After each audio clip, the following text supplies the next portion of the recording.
तर रोज रोज बाहेर जाऊन खाण्यापेक्षा घरीच कधीतरी झटपट अशी मस्त शेंग बटाटा टॅमॅटोची भाजी करून बघा. कुकरला शिजून घेतलं आहे शेंग बटाटा टॅमॅटो, कुकरला उकडून घेतलेलं आहे आणि मस्त की बघा कढईमध्ये तेल झणझणीत टाकून घेतलेलं आणि मस्त मोहरी जिऱ्याची फोडणी दिलेली.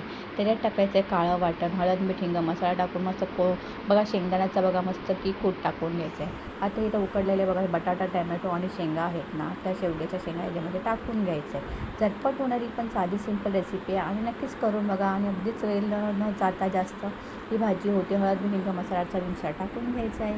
5-10 मिनिटात होणारी भाजी नक्कीच भाकरी चपातीवर एक नंबर लागते. कधीतरी खाऊन बघा. रोज रोज बाहेरचं खाण्यापेक्षा कधीतरी आपल्या घरच्या भाज्या करून बघा आणि झटपट होणाऱ्या असतात. मस्त प्रत्येक गृहिणी आपली कसरत आपली लावत असते जेवण करताना. आता ही बघा मस्त भाजी तयार झाली. साधा सिंपल रेसिपी आवडल्यास नक्कीच कमेंट करून सांगा. पुन्हा भेटूया नंतर तेव्हा तोपर्यंत बाय बाय. भाजी तयार झालेली, मग या खायला मस्त की भाजी.